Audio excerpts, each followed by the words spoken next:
নমস্কার, welcome back Thamma diary channel with another new recipe. একেবারেই কম উপকরণ দিয়ে পনিরের একটা রেসিপি আপনাদের সঙ্গে শেয়ার করতে চলে এসেছি, যেটা একেবারে খেতে হোটেলের থেকে কোনো অংশে কম নয়। এখানে দই, কিচেন কিং মশলা, হলুদ, মিষ্টি আর নুন। আর পুরো রান্নাটা আমি করব ঘি দিয়ে। আপনারা চাইলে বাটার বা সাদা অয়েলও করতে পারেন। চলুন আমরা শুরু করে দিই রান্নাটা। প্রথমে আমি এখানে দই নিয়েছি। দইটাকে আগে আমি খুব ভালো করে বিট করে নিচ্ছি। আমি দইটার মধ্যে স্বাদ অনুযায়ী নুন দিয়ে দিলাম, করে দিচ্ছি একটু মিষ্টি। দইটা যদি বেশি টক হয় আপনারা সেই বুঝে মিষ্টিটা দেবেন। তারপরে দিচ্ছি কিচেন কিং মশলাটা 1.5 চামচ। এবার এগুলো সব আমি একসঙ্গে মিশিয়ে নিচ্ছি।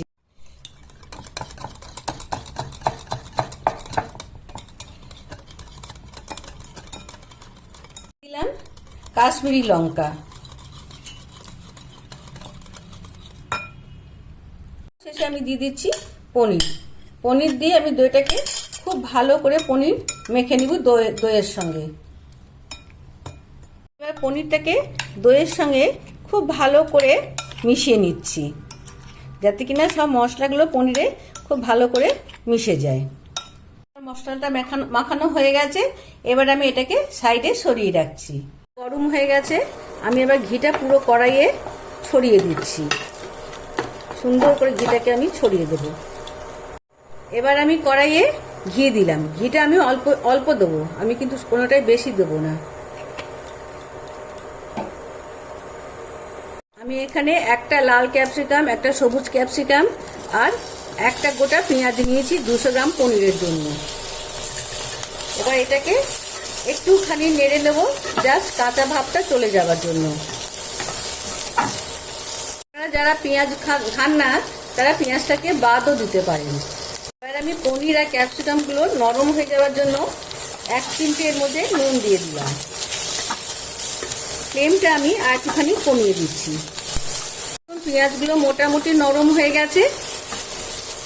এবার এর মধ্যে দইয়ে ডুবিয়ে রাখা পনিরগুলো দিয়ে দিচ্ছি। দইটা আমি পরে দেবো।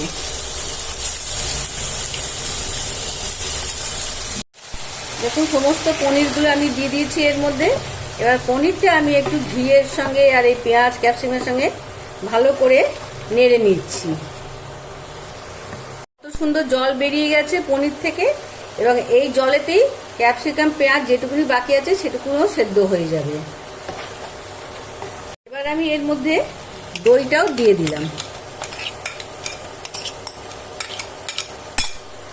এবার দইয়ের বাটি ধোয়া জলটাও আমি দিয়ে দিলাম। দিয়ে এবার খুব ভালো করে মিশিয়ে নিচ্ছি। দইয়ের সঙ্গে পনির এগুলো সব ভালো করে মিশিয়ে নিয়ে আমি এখানে ভালো করে মিশিয়ে নিয়ে দইয়ের সঙ্গে এগুলো সব আমি এবার একটু ঢাকা দিয়ে দিচ্ছি। ফ্লেমটা আমি আর একটুখানি কমিয়ে দিচ্ছি।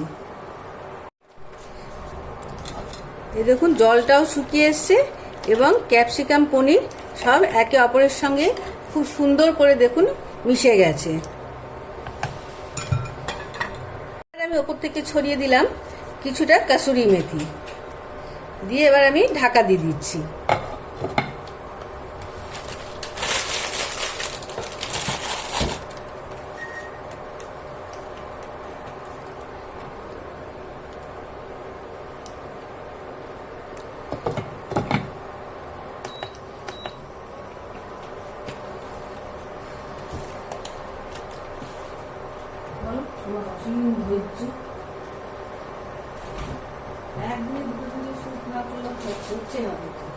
এত শুট করা আছে, এটা তো আজকে দিতেই পারলাম না, আজকে টাইম ওভার হয়ে গেল। এই যে এটা, হ্যাঁ এটা তো হয়ে গেল। আমার একটা শুট করা আছে। না না, আজকে তো 2টো করলাম, একটা করা আছে ওই যে ওইটা নিউট্রেলা ভাপাটা, কিন্তু দিতে তো পারলাম না। আর কখন দেবো? 10টা বেজে গেল। আরে একটা আছে যেটা আগে থেকে আপলোড করে টাইমে দিতে হবে, সেটা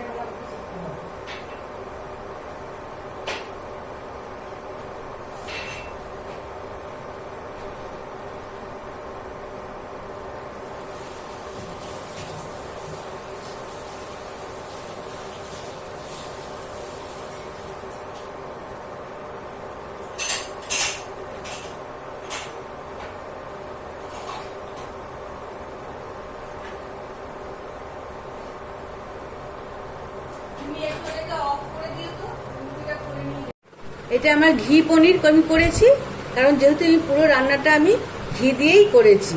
আপনারা একচুয়ালি বাটার বা সাদা তেলে করতে পারেন। আমার ঘি পনির এবং পুরোপুরি রেস্টুরেন্ট স্টাইলে তৈরি হয়েছে। এটা নিশ্চয়ই খেয়াল করেছেন আমি খুব কম ঘি দিয়ে এটা রান্না করেছি। আপনারা চাইলে বাটার দিতে পারেন, কিন্তু সেক্ষেত্রে টেস্টটা একটু আলাদা হয়ে যাবে। আপনাদের যদি কোথাও আমার চ্যানেলটিকে কিছু ভালো লেগে থাকে, তাহলে আপনারা প্লিজ একটা লাইক করবেন, শেয়ার করবেন এবং কমেন্ট করে পাশে থাকবেন। আর যদি আরেকটু কিছু ভালো লেগে থাকে, তাহলে সাবস্ক্রাইব করে পাশে রাখা বেল আইকনটিকে প্রেস করে দেবেন।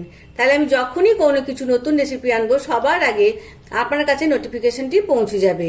দেখা হচ্ছে বন্ধু আগামী কোনো একটা এরকমই সুন্দর কম তেল মশলা দিয়ে রান্নার রেসিপির সঙ্গে। ততক্ষণ আপনারা সবাই ভালো থাকুন, সুস্থ থাকুন, টাটা।